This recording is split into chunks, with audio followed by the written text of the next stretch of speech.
Going on, everybody? This is Jamie. I am the uh, the sole um, the sole owner of Chicago Style Sports. I'll go ahead. I don't know if I can add something, so I'm um, using a streaming software. I haven't used it before. Just trying to play around, figure it out.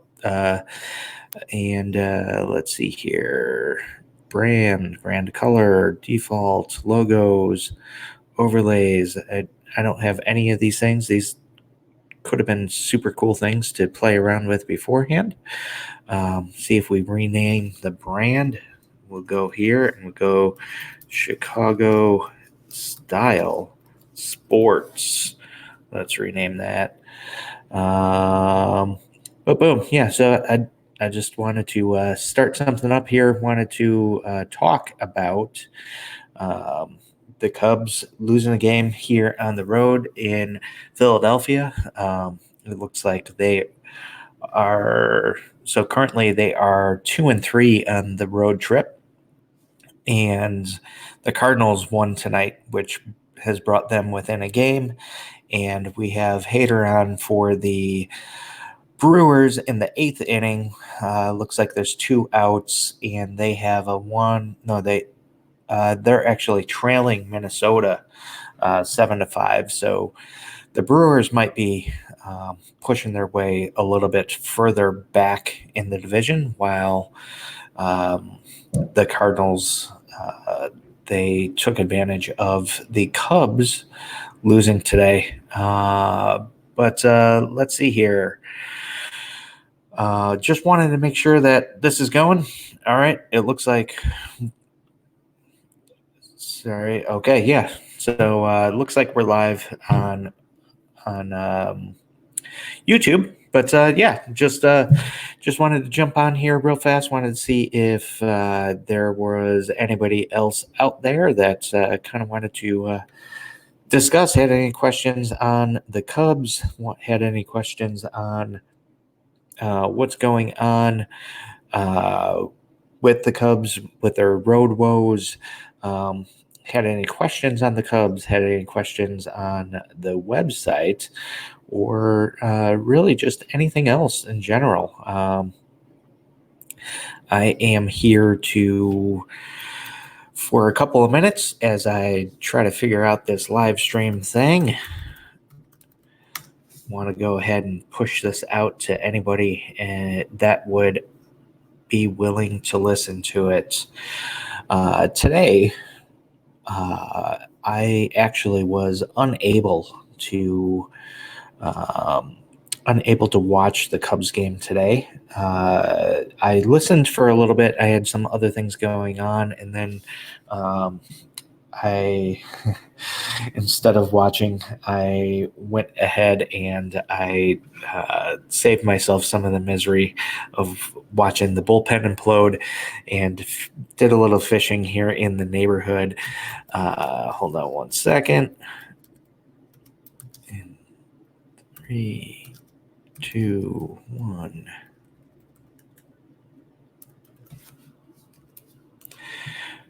Going and posting this here on the Facebook. But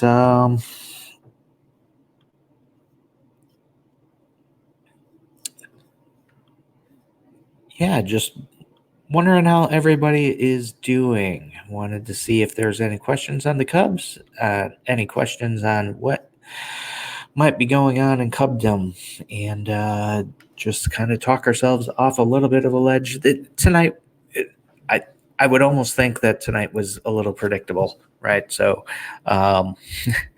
outside of Quintana, he goes out and has a great outing. Gave up 2 runs, struck out 14. It started out not so great, right? I think he had 4 hit batters in the first 5 hitters, or 5 outs, something along those lines. I came in late and just kind of listened to what they were talking about, and that sounded like what was going on. But he ended the game 14 Ks. after kind of a weird start to the game, that was definitely a great ending to his night. But of course, the Cubs go ahead and they fall to the. They went and fell to the. I'm playing around here with some settings. Fell to the Philadelphia Phillies tonight. The bullpen again, right? So it's constantly we're looking at what is going on with the bullpen for the Cubs, and they continue to find ways to drop games. And when it's early in the season, it's April. It is very easy to just look at it as a marathon and say one game doesn't define a season, and still one game doesn't define a season. A game that you lose in August in a small vacuum doesn't mean much more than a game that you lose in April. It doesn't mean much more than a game you might lose in September. But you're running out of games, right? And this is definitely a Dr. Jekyll, Mr. Hyde type of team. You have a team that is one of the best teams in baseball at home. I should have pulled some of these numbers up before I jumped on here, but at home they have like the third best home record in baseball. And then on the road, they're like the fourth worst road record in baseball. That it's really, really weird. A team that is good, a team that is destined for playoff, a team with you have your run differentials, teams that have big significant differences in run differentials. These aren't teams that typically struggle in one aspect of a team's game. And that's certainly true, right? So with or untrue with this Cubs team. So there's so many things that points to them being a good team, especially when they have the record they do at home. As soon as they hit the road, there's for some reason that switch just isn't turned on. I don't know if it's an urgency thing. I don't know what it is. But as soon as they hit the road, there's some issues there. Seen a couple of people jump in here and there.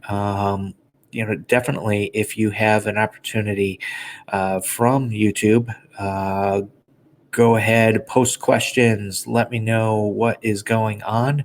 Let me know questions. We'll try to talk this out together. But the Cubs had a phenomenal homestand after the trade deadline, and you saw that kind of carry over into that first game on the road against Cincinnati. I think that first game they won 12-5. It just seemed everybody was hitting, and not only were their balls going out of the ballpark, which the Cubs have been doing more than just about any team in baseball since the second half started. But you are seeing this team. They're scoring runs different ways. They're getting people on. This is a ball club that is constantly getting people on base.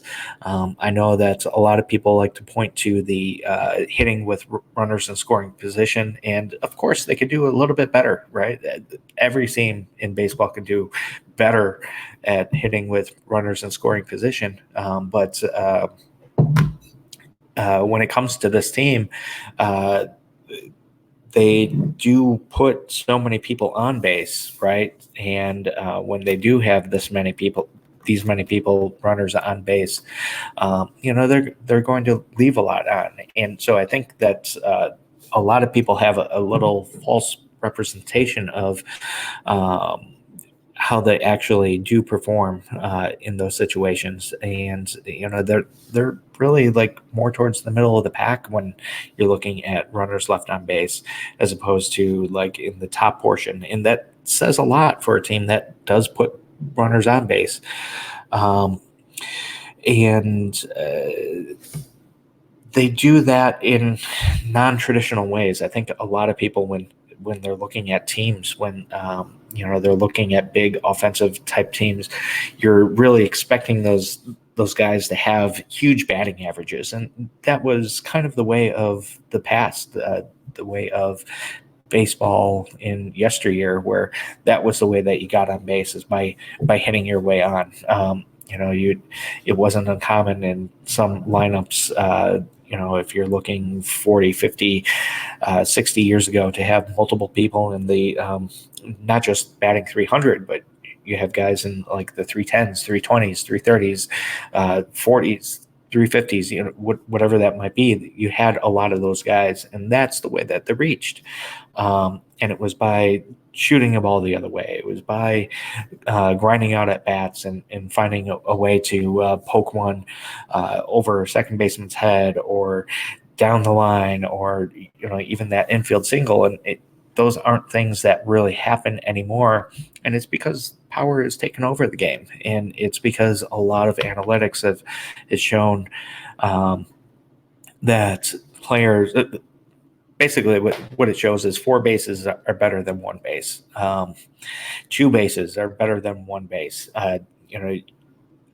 When you're hitting the ball hard and you're hitting the ball in the air, you have more opportunity to hit the ball over the fence. You have more of an opportunity to hit doubles. And those are 2 things when you're hitting a ball that are valued more than, grinding out those at bats and, taking one for the team, where you kind of nubbed one instead of striking out. Those sorts of things, they're devalued in today's game of baseball. And some of it is due to the lack of speed and the lack of the stress on having guys that can run and get on base in weird ways, and some of it is just from the aspect of when you're just plain looking at it, you hit a ball over the fence, you get a run right away. If you're hitting singles, it's going to take you 3 singles to score a run. I'm not even sure how I got on this tangent, but that was kind of my 2 cents in regards to that.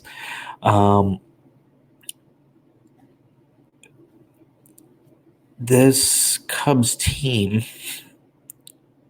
is kind of they're really in that sense of that style of baseball team, right? So they're going to slug their way on, but the other way that they get on is by walking.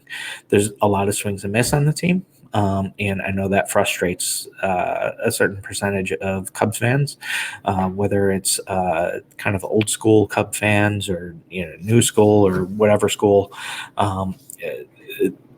That frustrates people, especially when you see these massive shifts and you see somebody like Kyle Schwarber come up and he's trying to yak one 470 feet instead of putting one down the line, and he strikes out in that process. Those sorts of things do it does frustrate people, right? But the big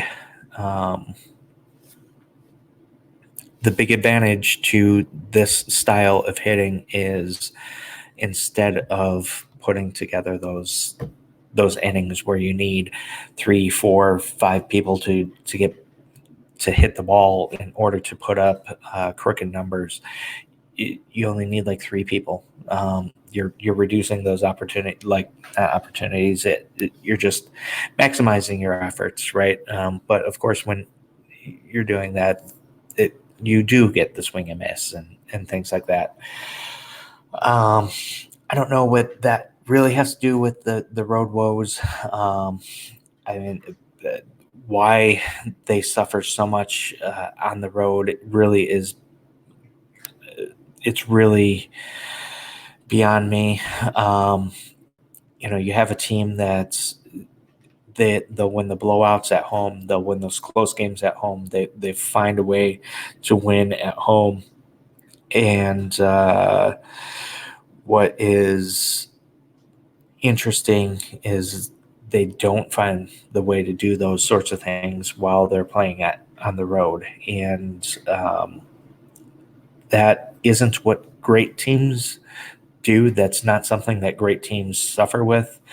Those great teams, a really good baseball team is going to succeed at home, have great home records, and great teams that win championships, win and go far in playoffs and things of that nature. Those are the teams that they typically tread water on the road, are within a couple of games of 500 on the road. When you have a team, and let me see if I can't pull it up, and I should know this kind of stuff right off the top of my head, as I have been looking at this quite a bit. But this Cubs team, just from their performance on the road, it doesn't scream that it's a team that can really do a lot in terms of going on a long playoff run. And let me see here.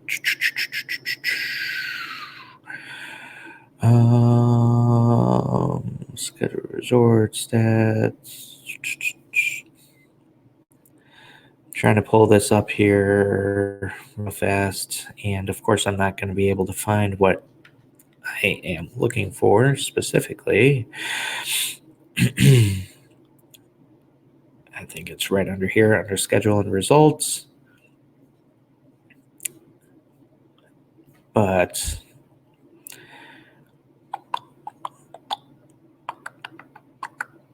yeah, so I mean, their overall record 64-54, right? So 10 games over 500.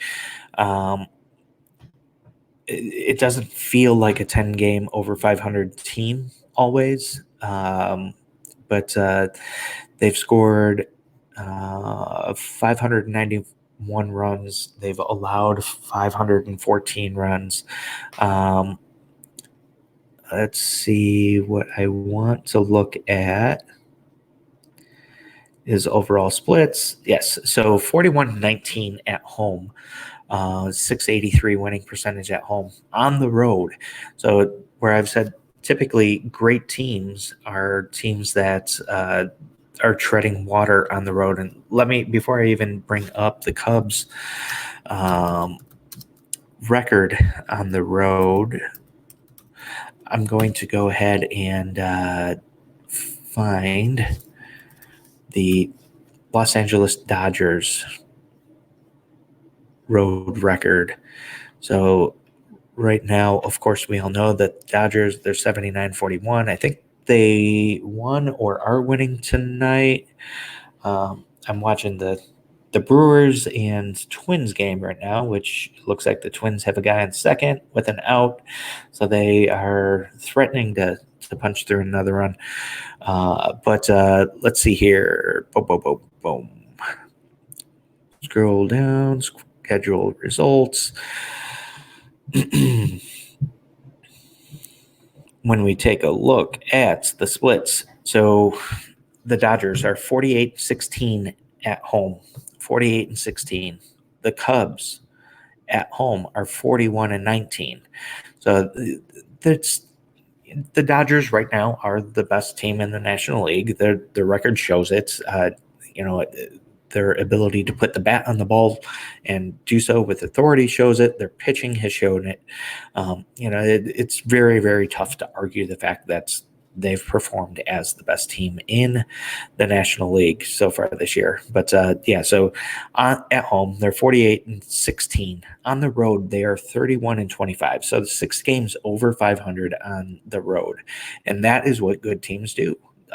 They find a way to tread water on the road. The Cubs on the road are 23-35. That doesn't include tonight's game, so they're 24-35. 23-36 on the road. That's just not going to cut it. They're down there in the likes of the Baltimore Orioles and Miami Marlins and Kansas City Royals and Detroit Tigers. Look, they're down there in the group of those sorts of teams, and that's not who they are. That's definitely not who they are. It's not who they should be. When you get a gutty performance that you saw out of Quintana tonight, 14 strikeout night, like you got to do him better, right? You got to find a way to win those sorts of games. And when you're not able to eke those wins out, that's just, you're going to continue this pattern, and this pattern is a pattern that might get you into the playoffs, and you might win a series. But outside of that, like the inability to win on the road is going to be the inability. It's going to be the reason that they can't win a championship. Now, a lot of things can change, right? A lot of things can change. I think that their offense is coming around a lot better, and there's a lot of things showing that there aren't very many hotter teams in baseball offensively than the Cubs are since the All-Star break, since the second half, especially after the trade deadline. This is a team that is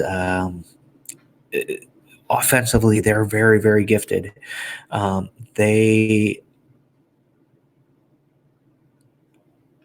Brewers just lost. Minnesota came back to win. This was Manuel Ramirez. Doesn't look like it. Looks like it's still the ninth inning. Manuel, 1 out in the ninth. Minnesota does have bases loaded. It looks like they're going to do quite a bit more here, but quite a bit more damage. But regardless, where was I going? This team, championship teams don't struggle the way that they do on the road.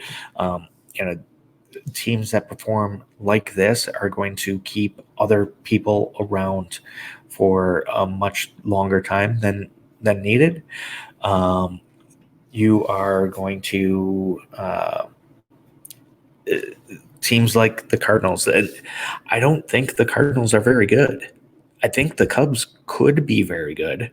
I don't think the Cardinals could be very good, but they hang around because the Cubs' inability to win baseball games on the road. Let's take a look at what the Cardinal splits are. St. Louis Cardinals. Pull this up, but yeah, I mean the Cardinals aren't very good. Milwaukee is a team that they're just trying to find ways to lose, it seems like, at this point. Let's see here. Cardinals. They are 61 and 55 in all. Let's pull them up. Scheduled results. They are second in baseball in attendance. Good for them there. You would think that they would be able to spend money in free agency a little bit wiser. Did it not connect when I hit results? Schedule and results. I don't know if anybody else has noticed this using Baseball Reference, but a lot of times when you go to click links, the links move on you. But let's see here. Splits. All right. So the Cardinals, 34-23 at home, where the Cubs were 41 and 16, 41 and 19 at home. So doing this little comparison, on the road, the Cardinals are 27 and 32. So that's, they're not over 500, but it's respectable. It's within 5 games, and that's typically where good teams tend to live, is 5 games up, 5 games down. What it was the Dodgers. I think they might have been like 6 games above 500 on the road. The Cubs, like I said before, 23 and 35. So they're 12 games under, or actually 23 and 36. They're 13 games under on the road. They need to find a way to tidy that up quite a bit. Whew. All right, let's go ahead. Let's take a look at the Brewers. 2019 Milwaukee Brewers.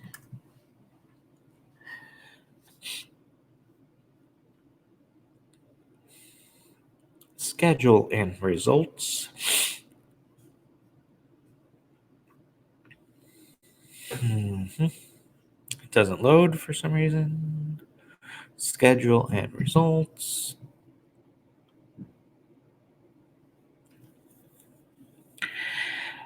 All right. The Brewers are likely losing this game tonight, but at home, they are 35-25. So I think they're, a game under what the Cubs are at home? No, 6 games. All right. Never mind that. But 35-25, 10 games over at home. On the road, they are, again, 27-32. So, again, a team that's hovering right around 5 games, within 5 games of 500 on the road. I can't harp on that enough. Like, if the Cubs right now were, let's see here, so they're 13 games. So say they win 5 more of those games, they're 28 and I don't know, 28 and 30, 28, 31, something like that. Like, if you go and you add those 5 games in, the Cubs are not just 1 game over, or have a 1 game lead on the Cardinals at this point.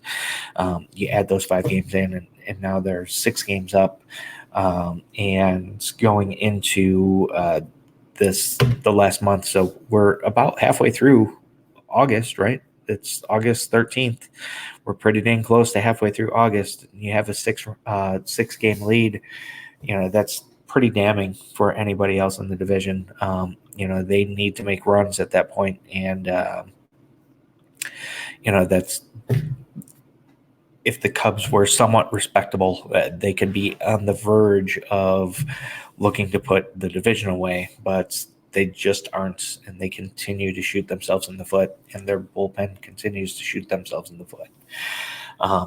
And it doesn't help that half of their bullpen is on the IL at this point. You have Strop back, but what Strop do you have back? Do you have Strop of his entire Cubs career? Strop that's one of the most dominant pitchers in Cubs history from a relief standpoint, or do you have that Strop that has struggled here in 2019? If what about Craig Kimball? What type of pitcher is he? Is he that Hall of Fame style closer that's the Cubs signed him to be, or is it a guy that's lost a couple miles per hour on a fastball? And even though that's curveball, the knuckle curve really does a lot to separate from the fastball. If there's some fundamental or mechanical things going on in there that is allowing that ball to be seen better, that's moving into bats, and is just allowing hitters to barrel that pitch up. Batters are just going to see that knuckle curve and let it go by, and they're going to pick on the fastball. Especially if it's a 2-pitch pitcher that Kimbrel is. They find one of those pitches and they're just going to blast it. Sit on that fastball. If it's coming in at 95, 96 miles an hour, that speed to a major league hitter really isn't a whole lot for them to barrel. If you have Steve Cishek, he's got to be like the MVP of the Cubs bullpen over the last couple of years. If that is a guy that is going to be out, that's going to be huge. You have, it seems like anybody that is is a name is out, and the Cubs are getting by with a couple of guys that do you really feel comfortable with them? Even though like some of them have performed so far this year, I don't know. I don't know. Offensively, I feel great about this team. Pitching, a couple of weeks ago, I probably felt really, really good about the Cubs starting pitching. John Lester is a head scratcher. I think that he's a guy that he goes into these funks and he goes to the video and he goes to the computers and everything else and says, fix me, and is open to being fixed. And when they fix him, he goes back to his typical John Lester, I'm going to dominate game self. Looking at Kyle Hendricks, every once in a while he has a game that looks like that last game out where it seems like anybody that was up against him was hitting 3-run home runs. Like the leadoff hitter is hitting 3-run home runs off of the guy. Of course, that's not the case, but it seems that sometimes he's just apt to having one of those games. I'm confident, though, that that's not going to continue to happen, and throughout the rest of the season, you're going to see a lot better Kyle Hendricks. You look at Yu Darvish. He's been the rock here over the past month and a half, right? Let's take a look at Yu Darvish, right? And this is something that I do get a little puffy chested with Yu Darvish, and that's because why did you not find anybody? Yu Darvish. That's weird. Okay, yeah, I get a little puffy chested when it comes to Yu Darvish, and here's why, right? So I stood behind the signing. I really, really stood behind it. I thought that Yu Darvish was a better investment than Jake Arrieta, and I love Jake Arrieta. I love what he did for the Cubs, and I love his personality and his attitude and how he goes about the game of baseball, and he's just a winner, right? But he's having a really, really rough go here, right? And he's having the hardest part of his last 2 seasons, while Yu Darvish is having the best part of his last 2 seasons. But on the season, Darvish still he's just under a 4.5 ERA. Of course, we know that he's done quite a bit better of late. He's given up 26 home runs, which the most he's ever given up was 27 in 2017. Let's see here. He has, and in 2017, he faced 766 batters and gave up those 27 home runs, whereas this year he's faced 553 and given up the 26. So that definitely is something to look at and pay attention to. He's walked 51 early in the season, the first couple months of the season. He was pretty erratic. He didn't really have a lot of command, and it seemed that sometimes he would overthrow in situations and get himself into trouble, and that definitely led to the walks, an escalated amount of walks. It does seem that now he's just a little bit more, he's a lot more comfortable in his skin.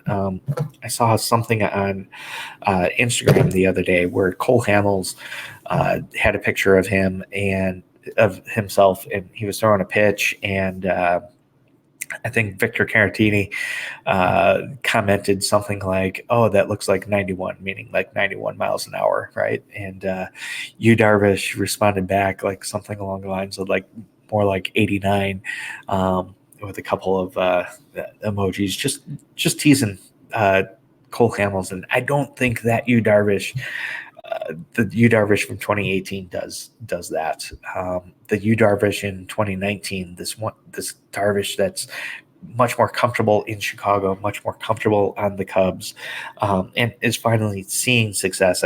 That's the Yu Darvish that that is going to do stuff like that. And I like that. There's nothing that I like more than seeing baseball players have fun with each other, have fun in the dugouts, and that's something that I've seen from you, Darvish. And coincidentally, it's something I haven't really seen from a lot of other players on this team. And I really feel that is one of the aspects that this team is missing. Uh, I'll go back, peel the onion back a little bit more, and this is something that I really, really believe. Since the 2016 season, and I don't think it has anything to do with the championship hangovers or anything else. And it is very, very hard to win a championship. I understand that. You cannot just pencil somebody in for a championship, right? It's very, very hard to do. But one aspect of this team that I have not really seen is that fun aspect. Like I know that the bullpen has had its dancing and things like that, and that's fun. That's really cool and fun. But the playfulness between the players, the ribbing between the players, Chris Bryant and Anthony Rizzo creating Instagram accounts for David Ross and teasing him. And I think Ross was the guy that he was the hardest ass of all of the hard asses, right? He came in, and there's that story where Chris Bryant, like his first spring training with a big club's a huge home run, and he's kind of proud of himself, and he's back in the clubhouse. And David Ross is like, "So how many big league home runs have you hit in your career?" All right, yeah, sit back in the back of the bus, Rook, like earn your way type of thing. He was a hard ass when he had to be a hard ass, and but he was also the guy that I felt was the cheerleader, the guy that led the fun for the Cubs. He was the guy that he was the first one to get in somebody's ass if they were screwing up. But he was also the first guy that told everybody it's cool to have fun playing this game, and you need to have fun to play this game. It's a totally different environment when you're not having fun, and when you're just kind of going through the motions. But that's something that I've noticed that Yu Darvish has, and he has that little fun piece. He gets along with the players. He teases players. He teases his catchers. That's something that he does, and it's really, really cool to see. But yeah, let's go back here to Darvish. So a 4.43 ERA on the season. But let's go ahead and take a look at his splits.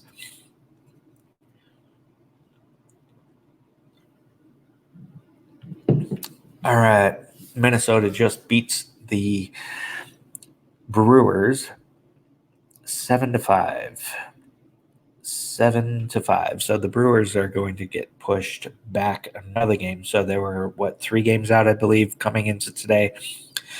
Well, they're going to sit 3 games out, but the Cardinals, they're going to stay 3 games out. I mean, the Cardinals will move up a game, so they're a game out, and the Cubs are still atop the National League Central with a couple more games here on this road trip. I think it was a 10-game road trip, I believe. So they had the 4 in Cincinnati. They have 3 with Philadelphia, and then Cubs schedule.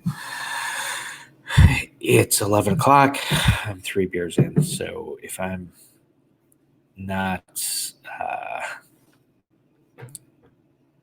remembering things, I'm going to go ahead and blame that. But yeah, and then a 3-game set against the Pirates, and then they're going to be back home against the Giants. But let's go back to you. All right. So Darvish, when we are looking at you, Darvish, all right. Total splits. So total on the season, like I said, 4.43 ERA. last 7 days, he's not that great. He has that one single game. He gave up the 4 runs, 3 homers. He got kind of bounced around quite a bit. He did strike out 9. And even though he allowed those 4 runs, his whip was ridiculous. So let's see, he didn't hit anybody. That's not what I'm looking for. Walks. Yeah. So he struck out 9. He walked none, and there were only 4 hits against him. 3 of them home runs. So there was a hit, 3 home runs, and everybody else he struck out basically. Not really, but so the whip was 0.667 in that start. But pulling back the onion a little bit, the last 28 days for Yu Darvish, he has a 3.41 ERA in 5 games that covers 29 innings, where he has a whip of 0.828. That's ridiculous levels right there. He has a strikeout to walk ratio of 39.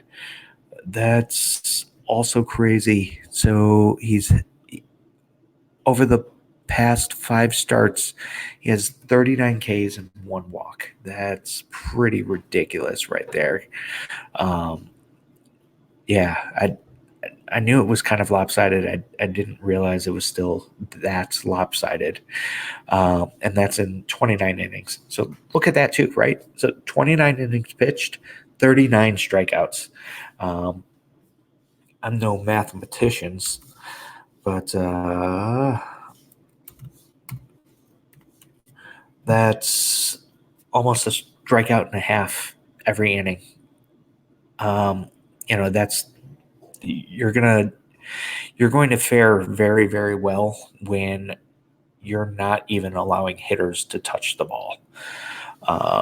Let's go ahead and take a look at the second half versus the first half. And this is even more crazy, right? So in the first half, he was 2-4. I don't care what his personal win-loss record is. That doesn't really mean a whole lot.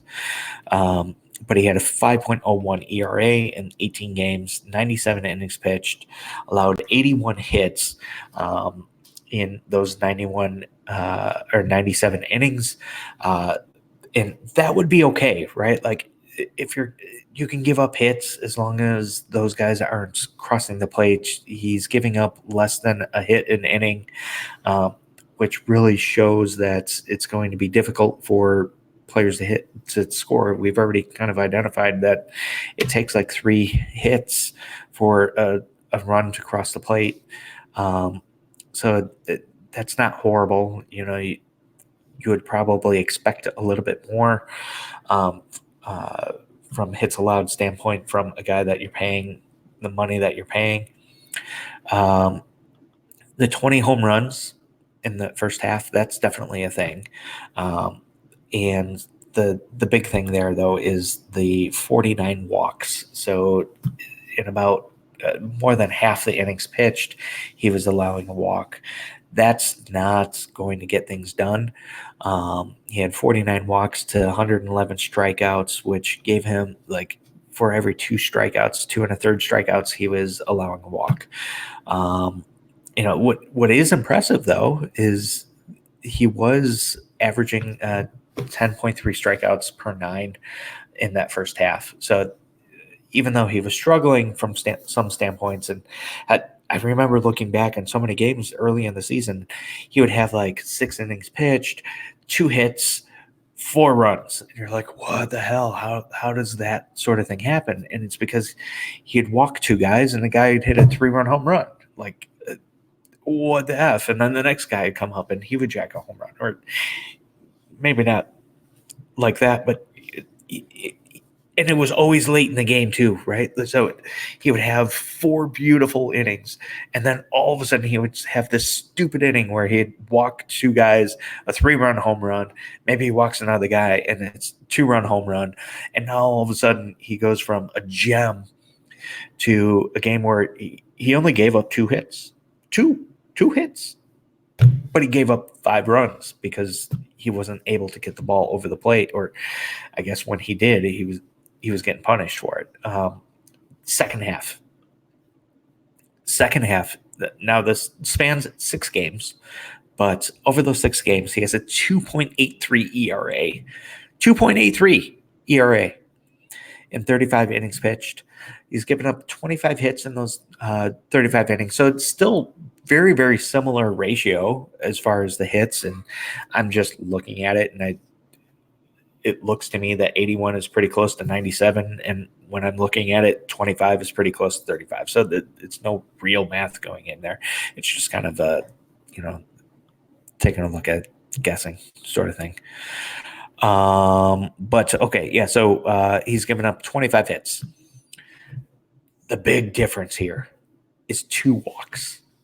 2 walks in 35 innings.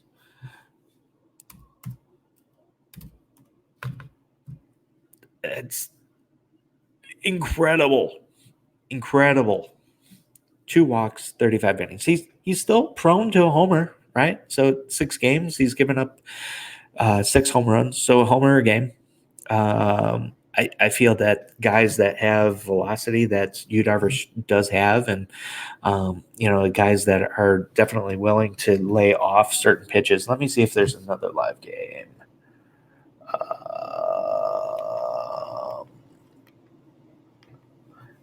Pittsburgh Angels, so another NL Central game.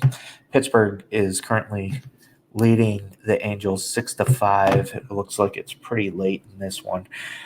Just kind of turning that one on here. Oh no, 5th inning. To be on the West Coast, right? It's 11 o'clock here. It's only 9 o'clock in LA. But all right. Yeah, so going back to you, second half, 2.83 ERA in 6 games, 35 innings pitched, 25 hits, 2 walks, 47 strikeouts. He has a 12.1 strikeout per 9. That is better than his career mark. I think his career mark is just over 11 strikeouts per 9, which also is the best all time for a starter. Is a 23.50 strikeout to walk ratio. So for every 23 and a half strikeouts, he'll issue a walk. It's just pretty ridiculous watching him. July, he was ridiculous.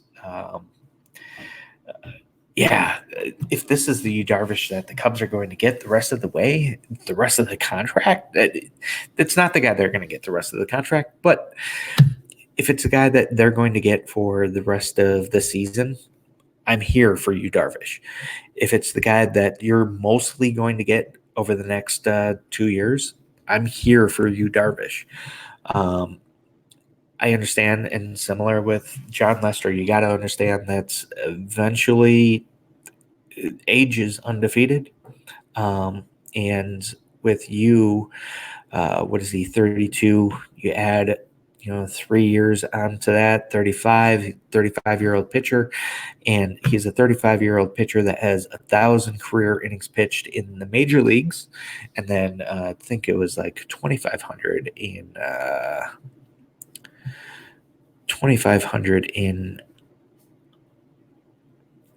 before I guess I can just click on it. Let's go ahead and see here.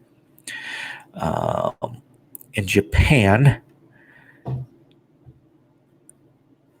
I see. That's why he's pretty close to 2,500 all-time innings pitched. He had 1,268 innings pitched in Japan. So still, you got a guy that has pitched quite a bit of innings throughout his career. And, eventually the arm's just not going to be what the arm was. I still think that we have a couple of years before we see a dramatic drop-off. And we'll likely see a dramatic drop-off with him. But I think that, if we get this style or this caliber Yu Darvish for the next 2 years, or even even the Yu Darvish that can post like a 3.2 ERA, which he's done before. Like that's a guy that I'm here for and I can sign up for. Looking at Cole Hamels, that's another guy.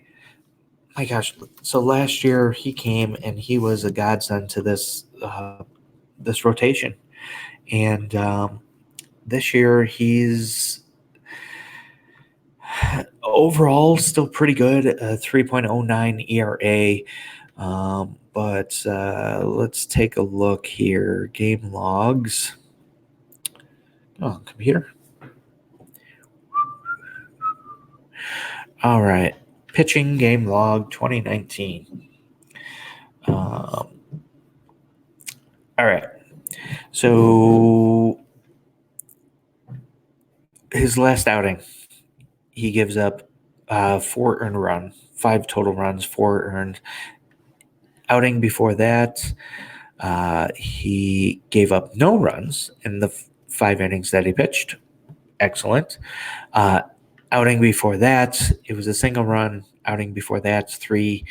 And going back to that 1-run game, he had only pitched 1 inning, given up 2 hits, 1 run, a walk, had a strikeout on the day too, faced 6 hitters. But what I have seen is, if we pull back a little bit, May 27th, 6 runs. April 30th, 4 runs. March 31st, 5 runs. Like, not that this is horrible and every pitcher is going to have these games where he gives up runs, right? Like sometimes the other team just has his number.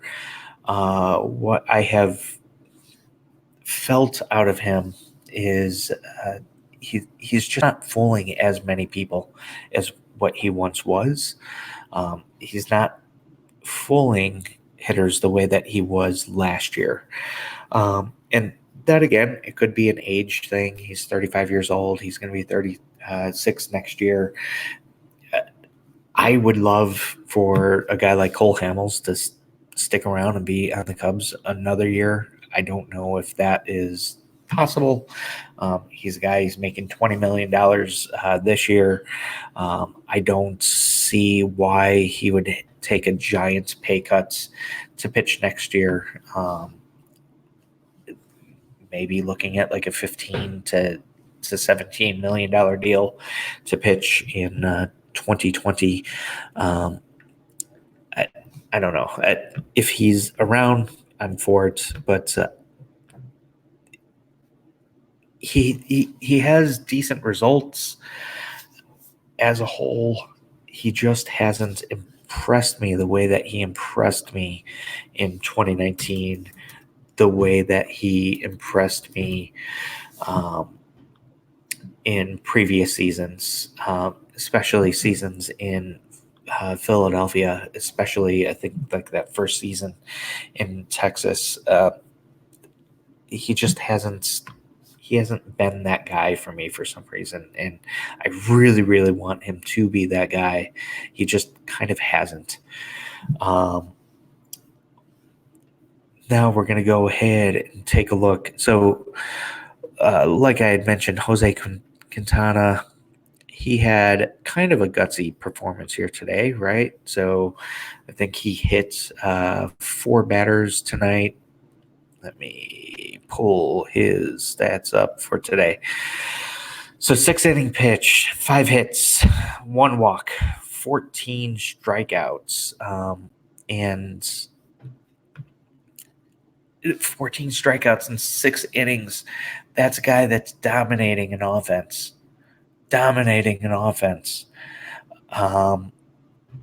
But you look at that, like, so 14, that's 42 pitches there. He had a walk plus 4, 46 plus 5. So he had 5 hits. So there's a minimum a minimum of 51 pitches between his strikeouts, the 5 hits he gave up, and the walk. A minimum of 51 in 6 innings. So not all of those strikeouts were 3-pitch strikeouts. Not that walk wasn't just a 4-pitch walk. Those hits weren't a 0-0 count. But that's something else where, like, especially when you're pitching on the road, you got to tidy certain things up. And I am a Quintana apologist. I believe that the Cubs won the trade, and until Jimenez becomes what he's supposed to become, the Cubs won this trade. But you need a guy like Quintana to be able to shut things down when on the road. Like, here's the thing: he might be the 5th starter for the Cubs, right? But just a couple of years ago, 2017, he was the opening day starter for the Chicago White Sox. And I get it. The White Sox were horrible that year. They were horse shit. He did not pitch very good in 2016 for the White Sox. And when he came over to the Cubs, he impressed sometimes and was bad sometimes.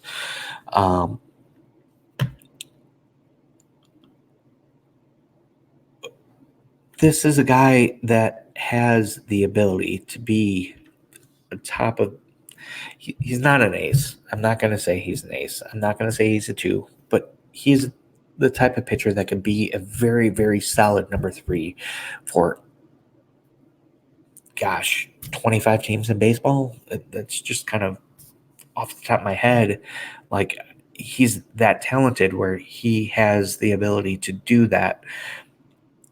Even though he's in the 5th spot in the Cubs rotation, he's got to have a mentality to go out there that, like, I have to pitch more than 6 innings. I have to get deep into ball games.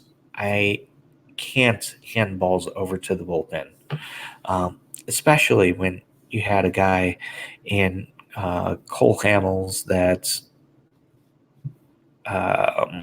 just the other day turned the ball over in the 3rd inning, I think it was, to the bullpen. And you had a bullpen that's already pretty tested, and you have a lot of things going bad in the bullpen. Like, a lot of these guys have got to do a lot more to make sure that they're not leaving things to chance, right? Like, everybody has to have some more urgency. Everybody up and down the lineup, up and down the rotation, up and down that bullpen. I just came here to talk a little bit about the Cubs, talk a little bit about Cubs baseball. Hopefully this wasn't too horrible. I saw a bunch of people kind of jumping in, jumping out, and kind of getting a sense of what it is that I was doing here. And definitely thank you for coming by and taking a look. And, regardless of how long you might have been around, stuck around, listened, watched, whatever the case might be. I hope to be able to do these sorts of things more often. I would love for more interaction. So if I do one of these quick, by quick, I'm sitting here at 59 minutes. But if I do one of these in the future, definitely feel free to reach out. Feel free to provide a comment here on YouTube. While I'm doing this, as you probably saw, I'm bouncing in between a couple of different things here, right? So I'm jumping in between stat reference sites and things like that. But make sure to leave a comment on the YouTube channel whenever you could. If you could drop a like, go ahead, subscribe to the channel. I hopefully will do quite a bit more in regards to posting video content, especially video content regarding the Cubs. You may have seen the last video that I had. It kind of blew up a little bit about Nicholas and how dirty of a player he is. But yeah, go ahead, do all those great YouTube things. Like the video, subscribe, hit those bell notifications, all of that kind of stuff. That would be awesome. And this is Jamie from Chicago Style Sports signing off. And I hope to see you around next time. Thanks.